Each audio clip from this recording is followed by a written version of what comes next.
is our spring book news, and we have our illustrious troupe. I think you know everyone. You know Haley is relatively new, and Rachel and Matthew and Jake, and I'm in the audience. So I do the behind the work stuff. I'm going to start things off with Beasts of the Sea, by Ida Turpinen and translated from Finnish by David Hoxton.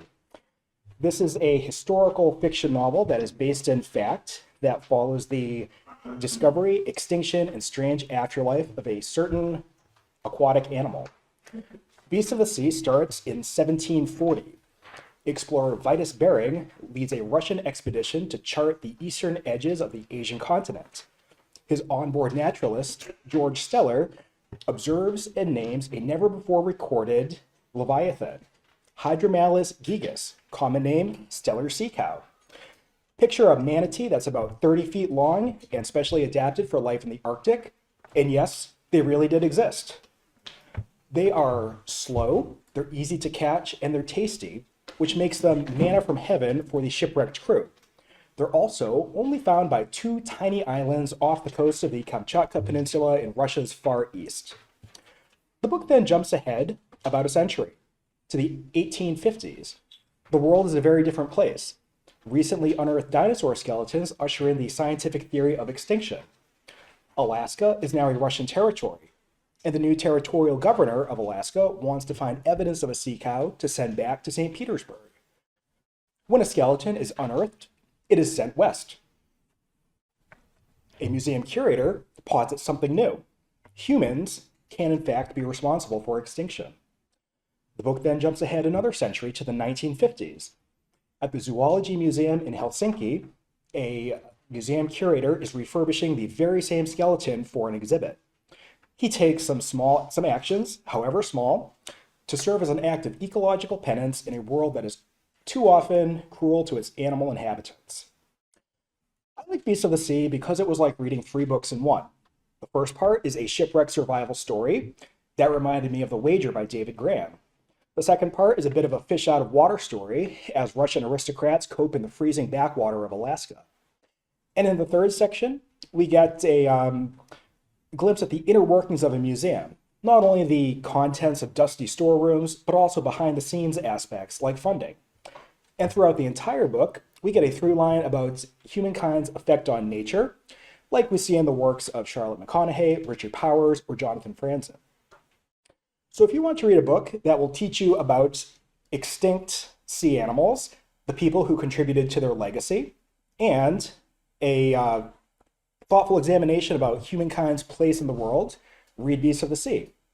It came out in Finland in 2023, but an English translation was made available late last year. It's available from the library. Hi. I've picked several really fun books. I've got some horror, some fantasy, and some science fiction. So we're going to explore a lot of genres. Okay. So my first book is titled We Burned So Bright. This one comes out on April 28th. So I only have a photo here, but you can put it on hold at the reference desk if it piques your interest. This is a short science fiction story written by best-selling fantasy author T.J. Klune. Klune's most popular novel is The House in the Cerulean Sea. His novels are very wholesome and often include themes like queer love, family, forgiveness, and self-actualization. In this new novel he wrote, this is the story of the last week or so in the lives of an elderly gay couple, Rodney and Don. They've been together for about 40 years, and they are traveling on a road trip from their home in Maine across the country to Washington State. They know that they're both going to die, and that is because the world is ending. A mysterious black hole appeared in our solar system, and it is swallowing planets one by one.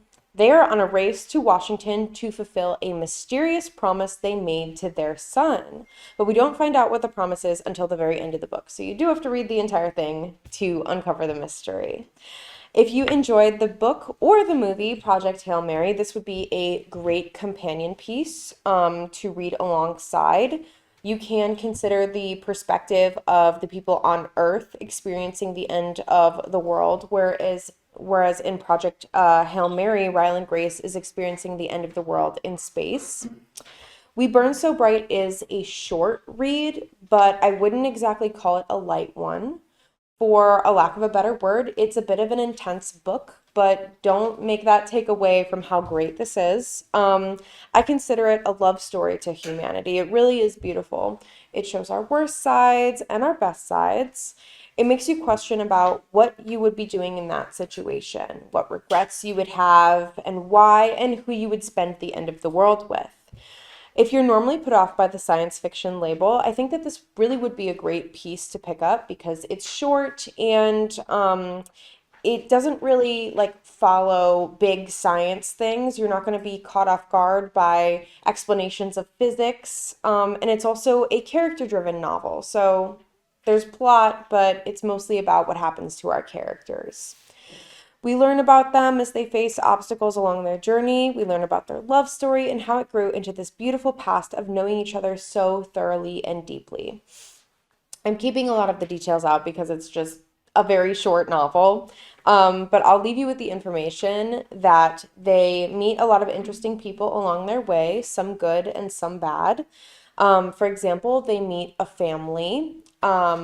A mom and a dad and 3 kids, and the mom and dad decided to not tell the children that the world is ending. At one point, they're speaking to the mother, and she is talking about how she used to worry so much about the future, about her children going to college, and she realizes that they won't go to college because the world is ending.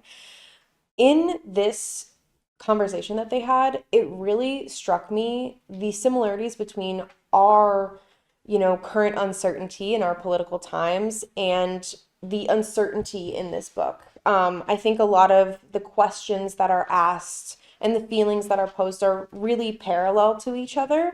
I thought about how someone who's younger than me, maybe they are reading this book and they would think, would they go to college because things have changed so much? So I think that it really parallels that, and I think it's a really good plus to this book.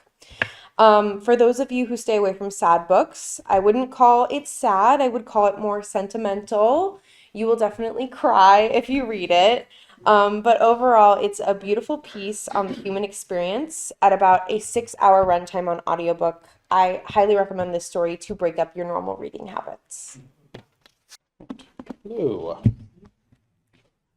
I'm Matthew. My first book is Black Dahlia, Murder, Monsters, and Madness in Mid-Century Hollywood by William J. Mann. On the morning of July 15th, 1947, the bisected body of a young woman was found in a vacant lot in Los Angeles' Leimert Park. The woman's name was Elizabeth Short, and the killing, soon to be designated as the Black Dahlia case, remains, nearly 80 years later, one of the most famous, or rather infamous, unsolved killings in American history. Much mythologized and misunderstood, author William J. Mann finally delivers an account of the killing rooted in fact and humanity rather than voyeuristic sensationalism. Mann offers a sympathetic, refreshingly unglamorous account of Short's early life in a broken family in New England, the daughter of a failed businessman who abandoned the family when Short was 6, and a single mother who worked as a bookkeeper to try to keep the family together. Her sojourn out to California to reunite with her absentee father, to disastrous results. An engagement, possibly serious, possibly not, that ended in tragedy when her military pilot husband-to-be was killed flying back from the South Pacific. Her relatively quotidian existence as a waitress and possibly, maybe, aspiring actress in Los Angeles in the middle of Hollywood's golden age. None of which would belie a life ended in truly horrifying fashion that, through the help of a misogynistic tabloid press and a bumbling and corrupt LAPD, became a nationwide symbol of a fallen woman in a nation that, to many of its citizens, was going to hell in a handbasket. One of the great achievements of Mann's book is how it balances the story of who Elizabeth Short actually was with why the willful misinterpretation of her life found such purchase in the America of 1947.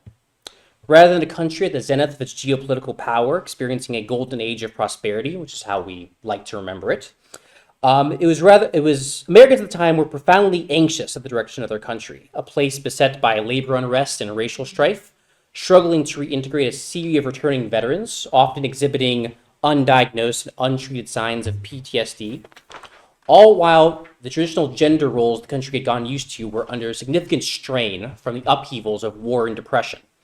The year before Short's murder, 1946, saw the highest rate of divorces in American history up to that point, and women had increasingly entered the workforce during the war years, bolstering their own economic power and weakening their need to be shackled to be mediocre men.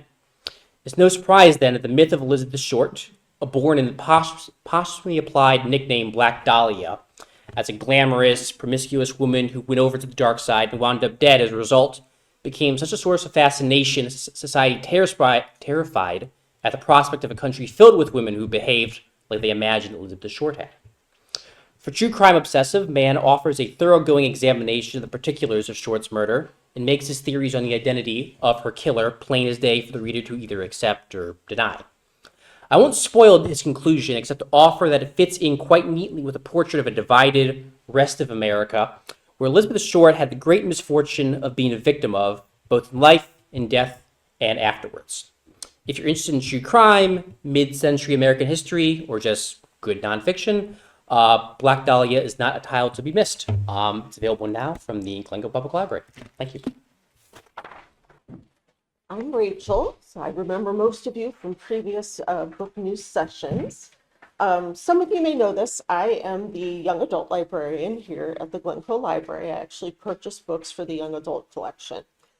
Young adult books are geared toward teens. Generally, they're 13 and up. Now, that does not mean, though, that they are not interesting to adults. Generally, young adult books will have mature themes, but they will just be slightly less graphic than a regular adult fiction book might be. The book I'm going to be talking about today first is called Sundown Girls. This is by Ellis Stratton. It came out in January of 2026. It is a fiction thriller. And this book, just from the title, refers to a practice that used to happen frequently in the United States, and that is sundown towns. Sundown towns were places where people that were considered other or outside the community, Black people, Hispanic people, Asian people, queer people, were expected to not live there. The name Sundown Town comes from the idea that you better be out of here by sundown or else. It was codified. It was both in practice and it was on the law books for many, many places. Most of the time, a lot of times in the North, it was referred to as redlining, where there would be invisible red lines drawn on a map saying that certain people can live here and certain people cannot. So with that definition in mind, Sundown Girls starts with a young African-American girl. She's 16, and it starts out at 1,000 miles per hour. This book begins with telling you that Naomi Ward, who is our protagonist, again, young 16-year-old Black female, she is also known as Cameron Stokes. More on that in a second. But Naomi is living with her family, and it is immediately obvious that there is tension between her and her family. We quickly find out that the reason why there's so much tension there is because up until 16 months ago, Naomi was living with a woman who she thought was her mother, but this person had kidnapped her when she was 2.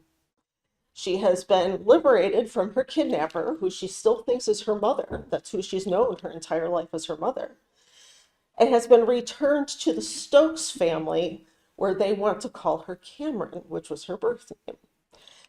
She thinks of herself as Naomi. She's lived her whole life as Naomi. She doesn't know these people. She's a 16-year-old girl, and she's really struggling with this. She is pining for her lost mother, who is now in prison. She misses her. She sits down and she writes letters to her every night that she doesn't send, but expresses her love for her and how much she misses her. Now, her biological family, the Stokeses. It's her mom, Dawn, her father, Andre. She has an older sister, Maya, who was 4 when she was kidnapped, and a younger brother, Blake, who was not born when she was kidnapped. She is trying to fit into this family, and it's not going great for her at this time. She refers to her parents by their first names. She doesn't think of them as her parents. Her older sister kind of resents her because she saw how this affected her whole family as they were growing up. Really, the one she gets along best with is her younger brother, Blake, and that is because he has no memory of this. And he's just a younger kid and is a little bit more easygoing anyway. So, at the beginning of this story, the Stokes family is taking Naomi, who they call Cameron, on a vacation to the Shenandoah Valley. They're going to go into the Appalachian Mountains. They're going to live in a cabin for a couple of weeks as kind of a bonding exercise. Now, again, it's been 16 months since she's been returned to her biological family, but approximately 6 months ago from the time of the story, she attempted to run away. She was missing her mother. She wanted to try to get to the prison where she could go visit her, and she ran away. She was found and returned to the Stokes family, but now there is some mistrust there. Her mom and dad, Dawn and Andre, don't trust her the same way that they did before. So they all get in the car, they're driving on this road trip. They stop at a rest stop. Everybody's told, be back in 15 minutes. Fine. Naomi goes into the gift shop. She's walking around, she's browsing, and she meets a young man named Khalil. Khalil is very attractive, is very attentive to her, and is talking with her, but most importantly, he doesn't seem to recognize her. Because of this kidnap situation, this has been huge news. It's been all over the press. So the fact that she is having a conversation with somebody that doesn't recognize her is important to her. He seems to be genuinely interested in her, and she gets engrossed in a conversation with him. He asks for her number, and she gives it to him, and all of a sudden she hears screaming coming from the main lobby of the gift store area. It's her mother screaming her name, Cameron, Cameron. She is panicked because she thinks she's run away again. This is obviously, you feel for Dawn, her mother, because there is that mistrust there. She's tried to run away before. You also feel Naomi's embarrassment though, because she's talking to a new boy, she really likes him, and her mother's screaming her name in the lobby. Plus, she introduced herself to Khalil as Naomi, and her mother is screaming Cameron. So they don't get to the explanation there. Anyway, they get back in the car and they start driving to the town they're going to be staying in, which is Sparksburg. Along the way, a big black truck tries to run them off the road. They end up in a ditch, they're fine, they're able to get the car out of the ditch, but it's a kind of an inauspicious start to their vacation. They get to the cabin, they start going through town. Seems like a great little town. It's friendly, it's nice. Khalil's family actually lives nearby. And the family's kind of enjoying themselves, but there's something strange going on in the town. Naomi can smell a smell like decay the minute she gets into town. Nobody else in her family can smell it, but it's bothering her. She can't figure out what it is. Then every night, as she's falling asleep, she sees a glow outside of her window, and she sees a young girl in a nightgown. It's a young black girl who's walking around, aimlessly looking around like she's looking for something or someone. She'll wake up her family, they don't see her. So she's feeling already other and outside from her own family. This is just setting her apart even more. She goes into town. She sees that it's a cute little downtown area, lots of little gift shops. It's definitely a touristy area. Number one, she notices there's no other Black people there. And this is obviously something that stands out to her immediately. The rest of her family doesn't seem to notice. She also sees a statue in the main park. And this is of a previous mayor. And the statue says, "To our mayor for protecting our borders." Protecting our borders from what? It turns out Sparksburg was a sundown town.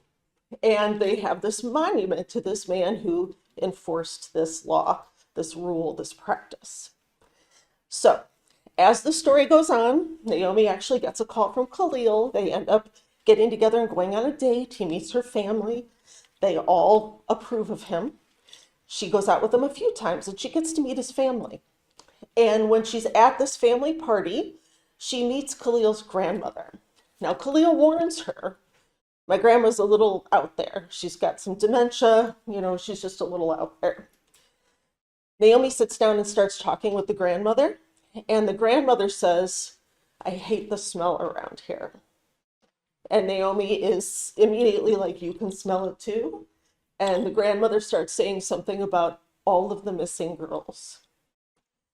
Naomi is sure that the ghost that has been visiting her is one of those missing girls. And then she starts seeing missing posters around the town for other girls, other women. She knows that there's something going on here, and she knows that this is something that she has to look into further. So I'm not going to tell you anymore. I don't want to spoil it.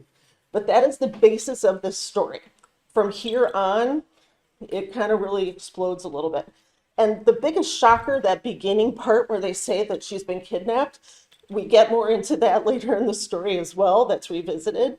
But it is such a gut punch right at the beginning to think you've been taken from everything you know. You've been put into a family that has missed you and searched for you and loves you, and you have no connection to them whatsoever. It's such an isolating idea, and then to be put into a town that is trying to isolate people even further makes for a very interesting story. It has some heavy themes. There's definitely racial violence. There is misogyny throughout this book, but it's a really, really sensitive treatment, I think, of the topic. I really love this author, Ella Stratton. If you can see the cover, the girl on the cover is based on her. Looks just like her. And she said that she had a lot of herself put into this story. So I really strongly recommend Sundown Girls. This is a fast read. You'll get through it very quickly, but it is very, very interesting. All right, my next book is Football by Chuck Klosterman. Chuck Klosterman, the eclectic and erudite cultural critic behind works such as Sex, Drugs, and Cocoa Puffs and I Wear the Black Hat, has stated that the intended audience for his new book on America's most popular sport, tersely titled Football, is for people who will be born long after Klosterman, who turns 54 this year, dies. This may seem to make football a strange choice to recommend to a room full of the presently living, but it's his reasoning that I think gets at the core of what makes football such a fascinating read. In case you're wondering, I'm a completely fanatical meatball Chicago Bears fan, so of course I love this book. But Klosterman's stated goal is not to appeal to the zealots of the Church of Football, such as myself, but rather an attempt to explain what made the sport so appealing to so many Americans for such a long period of time, to people who will exist long after the sport's popularity has crescendoed, and might wonder, why the hell was that odd game? Why the hell was this whole country obsessed with this odd game for such a very, very long time? If anyone among you is currently wondering the same question, football is the book just for you. At this point, it's old hat to say that football is so popular because it's a perfect sport for television. But Klosterman provides what I think will stand the test of time as the most detailed explanation of exactly why football is so perfectly suited to the medium. Some of you may remember a Wall Street Journal article from a couple of years ago, which found that on average, in the course of a 3-hour football game, you're only going to get about 11 minutes of actual whistle-to-whistle action. Rather than a design flaw, however, Klosterman reveals how this fact is actually key to the football's particular appeal on television. Klosterman gracefully tackles, pun slightly intended, all the thornier issues associated with the sport: race, class, gender, gambling, head trauma.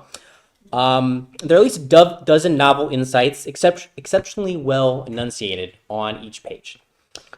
Klosterman concludes football by contemplating the inevitable end of the sport, rooting its ultimate demise not in the commonly cited culprit of its inherent barbarism, but rather a more prosaic explanation, attributing its death to a few iron laws of economics. It's an explanation you'll have to read for yourself, and it's highly worth it, in my humble opinion. Also, what I really love about this book is just kind of the actual design of the book. It kind of looks like an old like 1950s sort of like library book back before, there's no sort of book jacket, very sort of like nice and pleasant, and it is a very quick read, and if you love football, you'll love it. If you don't like football, I think you'll find it really fascinating. So football is now available at the Glen Public Library. And then my final book is Mafia: A Global History by Ryan Gingeris.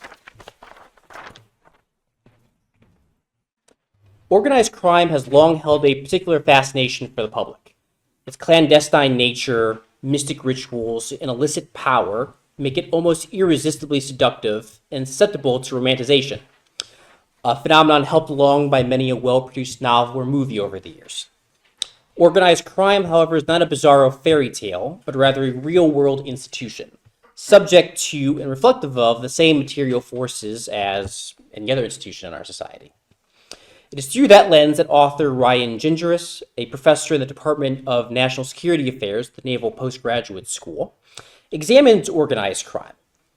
Don't let the title deceive you. Gingeris does not confine his story to that Italian-based organization we all know and love. Although don't worry, there's plenty of Al Capone, Lucky Luciano, and Meyer Lansky for the reader to chew on, but instead takes a global view of organized crime, offering snapshots of the Yakuza in Japan, triads in Hong Kong, cartels in Mexico and Colombia, European mobsters from Ireland to Mexico, Afghan drug lords, and beyond. Mafia is a relatively new innovation on the world scene, appearing in the early 19th century and roughly as old as industrial capitalism. That is no coincidence, as Gingeris points out, for the history of organized crime operates as kind of a shadow history of the modern world. Its own power rising in tandem with the rise in power of the modern nation state. When we shift, it shifts, and vice versa. In fact, Gingeris documents to an impressive degree that the challenge provided by organized crime has been a key factor in the development of state legal capacity in many countries, including our own. Disturbingly, Gingeris concludes the study by noting the high degree of convergence between organized crime in modern states that characterizes governance in the first quarter of the 21st century. Mafias in many countries are as powerful, if not more so, than the states supposedly tasked with their destruction, and many states have adopted a governance style that is more in line with The Godfather and Scarface than Thomas Hobbes and John Locke. Mafia: A Global History is social science writing at its best, serious, superlative, and spellbinding, and I highly recommend it. Mafia: A Global History is now available at the Glencoe Public Library. Thank you. My next selection has the best title of any book we're going to talk about today. I Will Kill Your Imaginary Friend for $200 by Robert Brockway. This is a work of unhinged fiction that blends humor and horror to explore what happens when imaginary friends wear out their welcome. Here's how it's supposed to work. Lonely, anxious children dream up imaginary friends to help them get through tough times. The imaginary friends impart some life lessons, the kids grow up, and the imaginary friends fade away. But what happens if an imaginary friend doesn't fade away? It can be really hard to go through your teens and beyond with a giant talking ostrich puppet that only you can see. That's where Ivan comes in. Due to experiences with his own imaginary friends, Ivan was cursed. Now he has the ability to see the sparkly pink bears and goblin princesses of others. If you can find Ivan on Craigslist, he will meet up with you, dispatch your imaginary friend, and you can go on to live a normal, well-adjusted life. All this for the reasonable price of $200. On the other side of town, 8-year-old Kay is the only child of a single parent. She spends her days watching the Eddie Video Show, a series of YouTube slop about a naughty digital puppet with a penchant for pranks. After one too many lonely afternoons, Eddie Video emerges from the screen and becomes her imaginary friend. But Eddie's pranks go too far, putting people in actual danger. Kay's mom contacts Ivan, and upon seeing his mayhem, decides to break his no kids policy. But Eddie is far more sinister than your typical imaginary friend. Thus begins a battle of wits and wills in which a damaged adult and a deranged puppet battle for the psyche of a little girl. There's a lot going on in I'll Kill Your Imaginary Friend for $200. The book's universe, in which invisible beings and actual people coexist, is deeply realized. And once they start interacting with each other, it becomes a horror story. But there are also some very real adult fears when unsupervised children get in real danger. And it may not sound like it, but the book is very funny. The book is set in the author's hometown of Portland, Oregon, and I get the impression that certain characters or interactions are based on real incidents.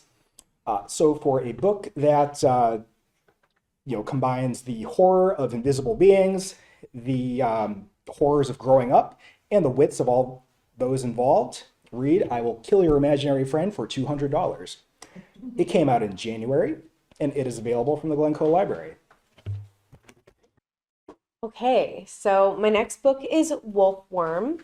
This book came out on March 31st and was written by T. Kingfisher. She normally writes fantasy novels, so this is one of her few horror novels.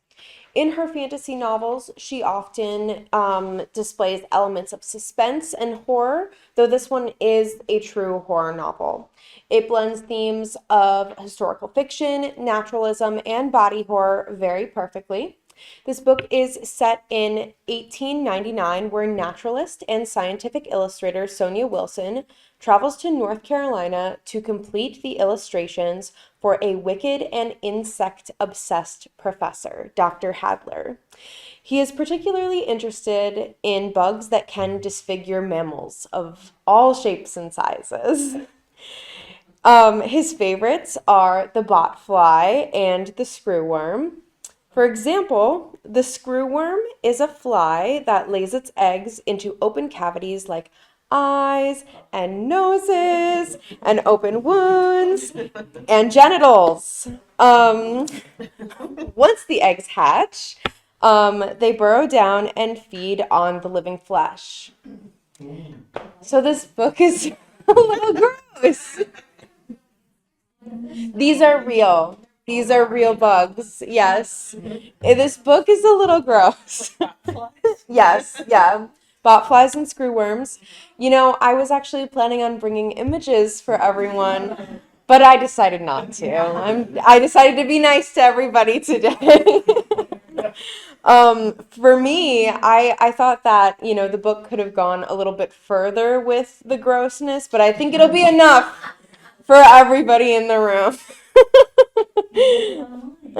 Yes, you can view the images online. The descriptions are very accurate. Dr. Hadler is cruel to Sonia and expects near perfect illustrations for his scientific novel. While Sonia is tasked with painstakingly recreating the work of her mysterious predecessor who suddenly disappeared, she is trying to figure out the mystery of where she went and what happened to her. For a long stretch of this book, it really, really reminded me of the psychological thriller Rebecca. She's living in her predecessor's room and she's trying to figure out what happened to her and she's using her supplies, and it just really reminds me of that. I think that if you do read the book, you'll see some of those parallels in the first half of the book. While working for the professor, she discovers many small town rumors. She's warned more than once to avoid the woods at night to evade the mysterious creatures known as blood thieves. I know for some of you that this might seem a bit of an intense pick for the usual book news crowd, but I specifically chose the book because of its scientific and historical elements. My hope is that those who are the most horrified by this premise think about what they'll be missing if they don't read the book, which is obviously a love of science, please. The book manages to teach its reader about the world of insects without being too long and boring. It also has a lot of really detailed and specific information about painting, which I found really interesting. So if you want to learn something new and be maybe a little grossed out while reading it, Wolfworm would be a great pick for your next spring or summer read, or maybe something you pick up when the cicadas start singing again. Now available at the Glencoe Public Library. All right, my final selection has the best cover of any book we're going to talk about today. It is another work of unhinged fiction called The Hitch by Sarah Levine. In this book, the soul of a dead corgi possesses a 6-year-old boy. Need I say more? I'm up here for 3 minutes, so I guess I do. Rose Cutler has opinions. She has opinions on the vegan lifestyle, tasteful home decor, and her best friend's dating habits. And don't get her started on retractable leashes. She will not only talk your ear off, she will also send you an article. Rose lives in Evanston with her Newfoundland retriever, Walter, where she runs an artisanal yogurt company and dotes on her 6-year-old nephew, Nathan. When her brother and sister-in-law take a trip to Mexico, not the solar-powered eco-resort in Tulum that she sent them an article about, but an all-inclusive in Cancun, they grudgingly agree to let her babysit Nathan for the week. Aunt Rose has a fun week planned.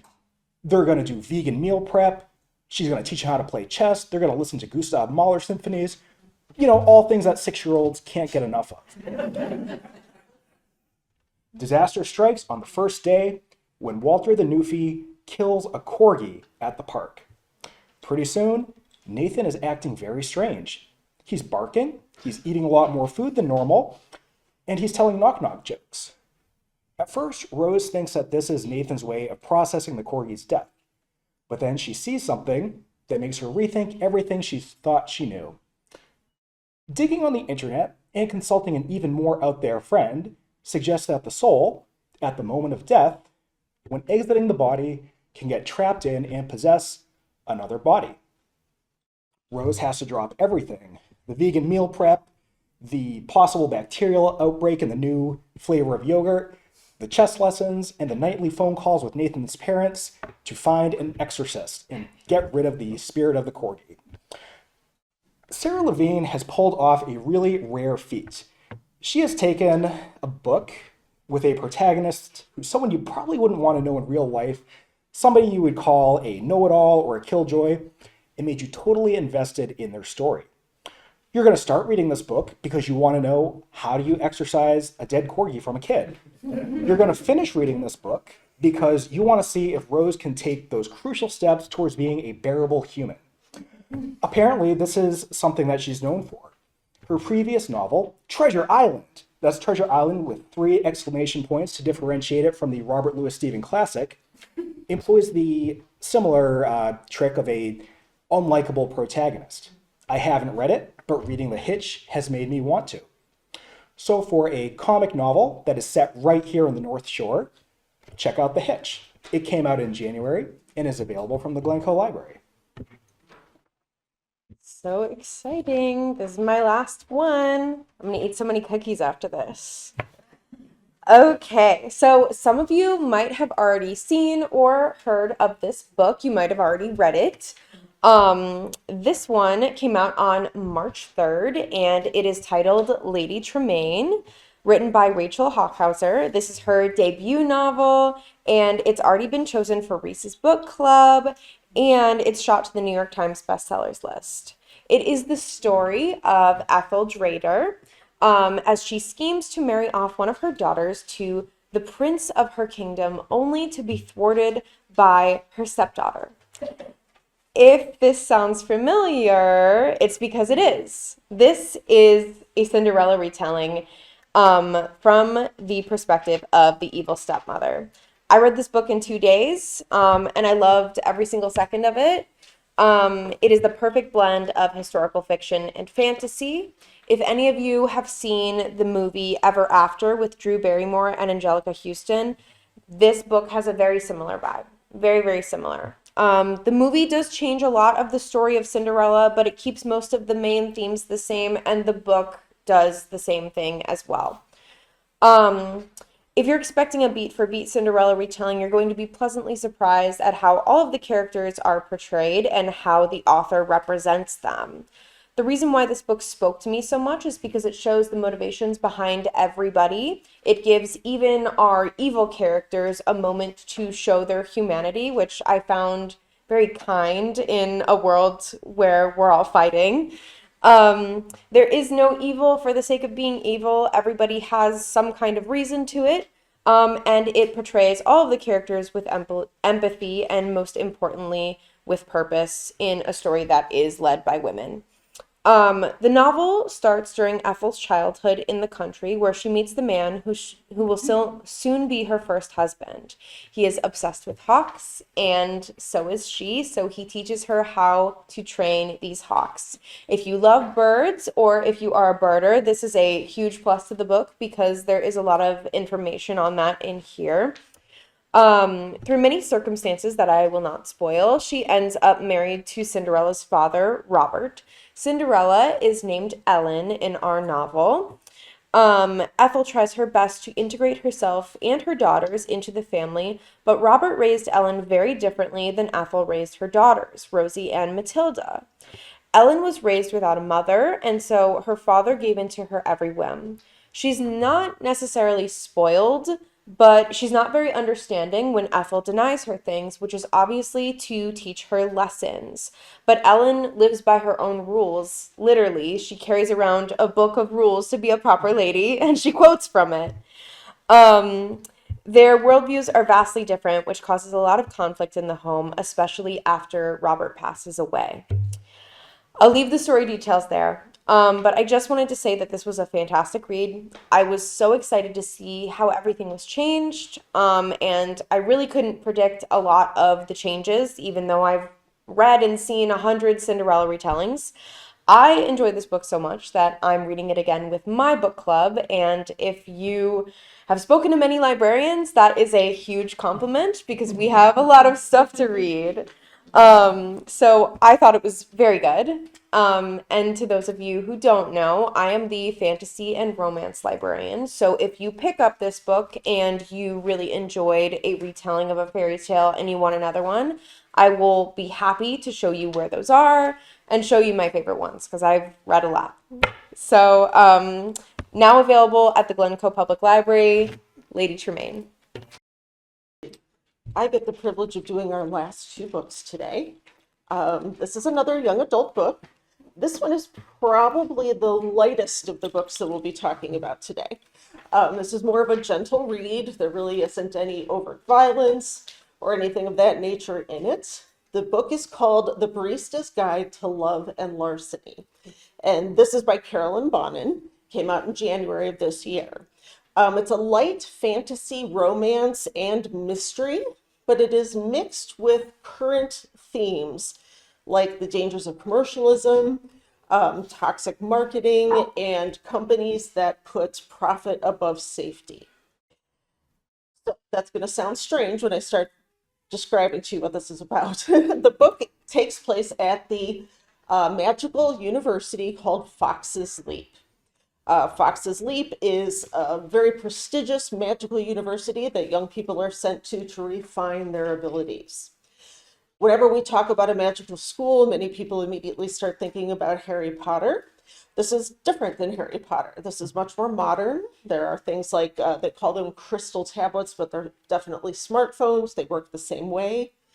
There's, regular coffee shops. There's, regular activities. There are clubs, there's sororities. It's a normal university. It just happens to study more along the sides of magical abilities. And people with magical abilities live in the rest of society with everyone else. Now, our protagonist's name is Dani Leonette. Dani's a girl, and she is magically gifted. But her parents, when she was younger, frequently exploited her talents. So she is very reluctant to actually show her real abilities to anyone. Her power is that she can extract people's hidden thoughts. So if somebody is thinking something, she can get them to say it. And the person won't realize that they're doing it, but they will suddenly blurt it out. Now, this ability obviously can come in very handy in a lot of different situations. When she was a child, beginning when she was about 5 and 6, her parents started taking her around to do different scams. They would have her pull out people's thoughts about what they really were going to offer a car for, or get people to say, what they were willing to give somebody for a particular service, or they would use it for gambling. She was used by her parents and she hated it. She hated being put in that position. She hated taking advantage of people. And she really hates hearing people's inner thoughts. She doesn't want to know that. So Danny ran away from home when she was 15. At that point, she began taking care of herself completely. She started getting jobs in different restaurants and different stores. She would sleep in the storeroom at night until she would get fired for sleeping in the storeroom at night and then move on to another place. Danny has gotten a scholarship to Fox's Leap. It's a partial scholarship, so she still has to work very hard in order to pay her tuition and her living expenses. But for the first time in her life, as chaotic as her world is, she has a little bit of stability. She has her own apartment. She has a best friend named McKenna. She and McKenna get along well enough that she has told McKenna what her special ability is. She and McKenna have a pact that they will never use her abilities except for when they play their card games each week with a group of people that they know from school. The reason is that Danny can barely afford their rent. So they go to this card game every week. They use Danny's abilities so that she can win just enough to pay her rent every month. That's the limit. They don't try to take advantage of people. They lose sometimes, but then they win the rest of the time. So it seems like it's a normal card game. While they're at this week's meeting, there's a new player at the table. This is Professor Silva. Professor Silva is a very elegant woman from Italy. She's a visiting professor at Fox's Leap, and she is there to teach a special class, but nobody knows what. The minute Danny sits down at the table, Professor Silva clocks her that she knows what her power is. She can tell immediately that she can pull out of people what they don't want to say. Danny clocks that Professor Silva has clocked her. And as soon as the card game is over, she takes off. She doesn't want to talk to this person. She goes to work. Danny works as a barista. She goes to the coffee shop that she works at, and she begins working, and her friends come in and say hi. She sees lots of other students coming in. Her friend Oliver comes in, and he looks horribly tired, like he's been up for days. She makes him a special coffee that is extra strong. He's thrilled. Off he goes. The next person that comes into the store is a young man named Cass. She's never met him before, but she's immediately attracted to him. He's obviously immediately attracted to her. They start hitting it off. He gets her phone number. He goes home. Danny goes about her chaotic day again the next day. She comes back to work. Cass doesn't come in to see her, and she's very disappointed. Oliver, however, does come in. And Oliver, again, looks even worse. He's much more tired. He looks completely stressed. He looks awful. Danny starts asking him, what is going on with you? And he admits that he is doing a drug trial for a magical company that creates a potion for dreaming. It's supposed to make your dreams very lucid and very pleasant.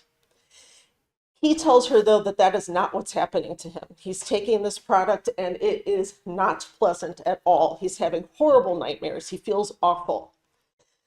Suddenly, Professor Silva walks in right after Oliver. It turns out Professor Silva is at Fox's Leap to study the effects of this potion on people during their little trial that they're doing for the company. She knows that this potion is dangerous. She knows it shouldn't be out there in the regular world, whether it's the magical world or the rest of the world. She wants Danny to use her abilities to go into this company to find out exactly what the results are from everyone that takes this drug so that they can report on it and make sure that this drug is not released out into the world. So it starts with some commercial espionage there, and it goes forward from that point. This, again, it's a nice light read. As much as commercial espionage sounds like a challenge, it is actually a lighter story than most of the other ones. Very entertaining, very, very fast read. I did really like the modern take on the magical school and the magical realism. It was a lot more interesting than most of the other magical school books I've seen. So this one I really highly recommend. It's going to be one that you'll feel good after you read it. All right, and my last one a little less of a feel good, but still very interesting, is Beth is Dead. Now, this one was my favorite of all the ones that I read. Beth is Dead is a retelling of Little Women. So the book starts with now. Instead of Little Women being set back in the 1860s, it is set now. Each of the characters are exactly the same. You've got Meg, you've got Amy, you've got Beth, you've got Joe, you've got Marmee, who they just call Mom now, and their father. You also have people like Fred Vaughn and Lori and all of the other sub-characters from Little Women. This one starts, though, with being more of a murder mystery. Now, there's a reason why this is extra interesting. If you know this, Louisa May Alcott is best known for Little Women, but she used a pseudonym, A.M. Barnard, to write murder mysteries. So that was actually, she called it her Blood and Thunder writing. And she was really into writing murder mysteries. So taking her most famous story and turning it into a murder mystery is a really interesting take on the original story. So Beth is Dead combines that family drama of Little Women with a murder mystery. Now, as you can tell from the title, our murder victim is Beth, because Beth dies in the original book. So Beth is Dead. The story begins with the family living in Concord, Massachusetts, just like in Little Women. It's the same group, the same ages. The father is not there at this point. It's alluded to that he has left for some reason. We find out later on why that is. But most of the characters and locations beyond that are identical. So, as I said, the father's absence is alluded to. Marmee is a nurse. She's a trauma nurse at the local hospital.